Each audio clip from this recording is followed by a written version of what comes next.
Une, Bintou Sidibé, qui est dans la Marne, qui est à Châlons-en-Champagne, qui est dans les ZAD de l'Île-aux-Bois, créée en 1981. Cette ESAT dispose de plusieurs ateliers qui réalisent des travaux de sous-traitance pour des entreprises locales. Regardez. Bonjour Valérie, bonjour à tous. Et ben voilà, nous sommes à l'atelier de sous-traitance et je peux vous dire qu'ici, ça bosse. Pour en parler, je suis avec Jean-François Vassoffer. Bonjour. Bonjour. Vous êtes le directeur donc de ce centre.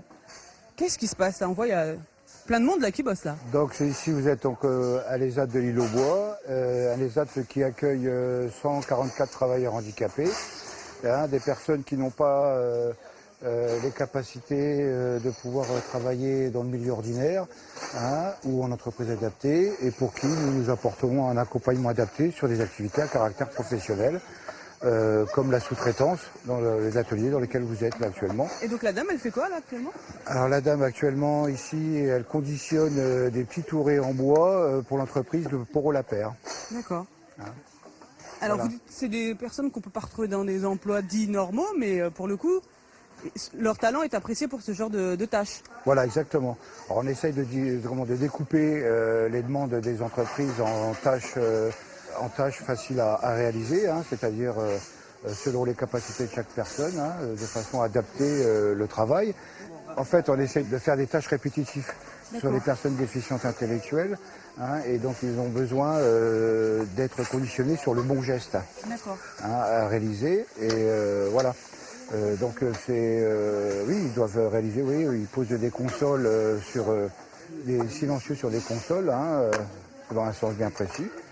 Et puis ensuite c'est contrôlé à la fin par quelqu'un qui va les ranger dans des boîtes et les compter. D'accord. Ok. Mais écoutez Valérie, nous on va aller faire un tour dans un autre atelier cette fois-ci.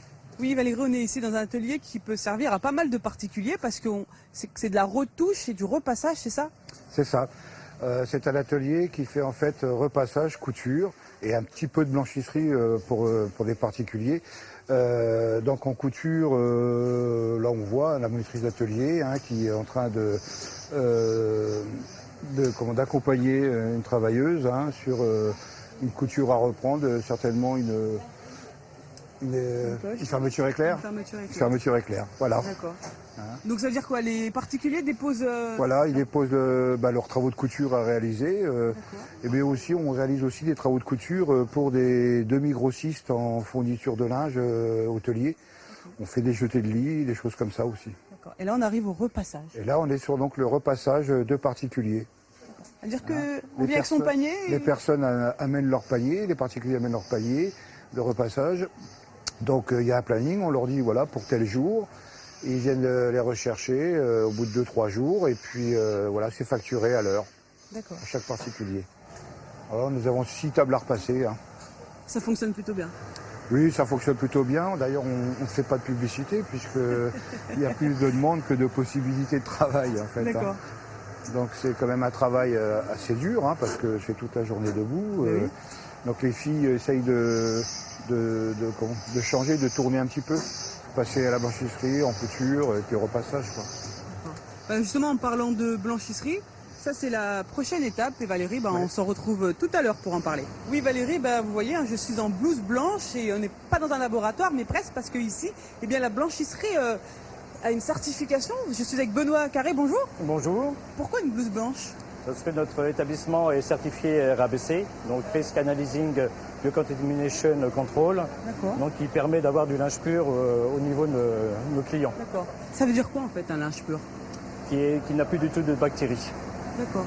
Donc ça veut dire qu'il passe un sas où il est sale et il arrive... Donc, voilà, on a une marche en avant au niveau du linge, avec différents contrôles qu'on doit avoir.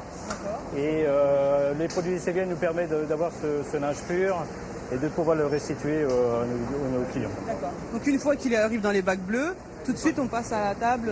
Voilà, si c'est du linge à plat, on va le passer à la sécheuse repasseuse. D'accord.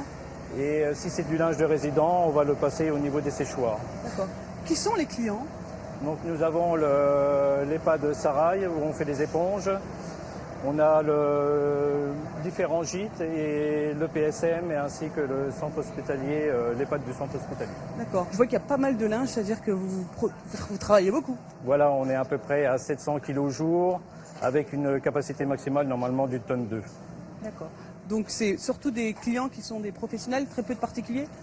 On ne fait pas du tout de particulier, c'est vraiment le professionnel. Ok, bah écoutez, merci beaucoup. Ben, merci à vous. Valérie, bah voilà, nous on était à l'ESAT de Châlons et on se retrouve une prochaine fois, on poussera à la porte d'un autre lieu.